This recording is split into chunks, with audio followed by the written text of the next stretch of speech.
If you want to eat something rich in fiber and protein, இந்த பச்சை பயிறு குழம்ப கண்டிப்பாக ட்ரை பண்ணி பாருங்க.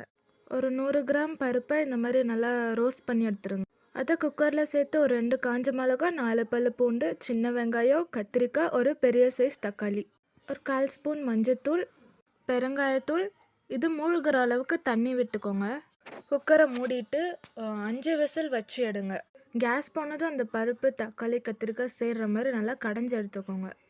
அப்புறம் ஒரு கடாயில் எண்ணெய் விட்டு எண்ணெய் காஞ்சதும் கடுகு, கருவேப்பிலை, ஒரு காஞ்ச மிளகாய், சின்ன வெங்காயம், 1/4 ஸ்பூன் சாம்பார் தூள், இது எல்லாத்தையும் சேர்த்து நல்லா ரோஸ்ட் பண்ணிக்கோங்க. அப்புறம் நம்ம கடைஞ்சி வச்ச பருப்பை இதில் சேர்த்து உங்கள் தேவைக்கேற்ப உப்பு சேர்த்துக்கோங்க.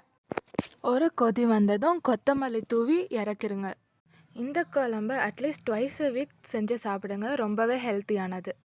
சுட சுட சாப்பாட்டில் இந்த குழம்பு ஊற்றி 1 ஸ்பூன் தாராளமாக நெய் விட்டு சாப்பிட்டா டேஸ்ட்டு சூப்பராக இருக்கும். ட்ரை பண்ணி பார்த்துட்டு எப்படி இருந்துச்சுன்னு கமெண்ட்டில் சொல்லுங்கள். நெக்ஸ்ட் வீடியோவில் பார்க்கலாம். பாய்.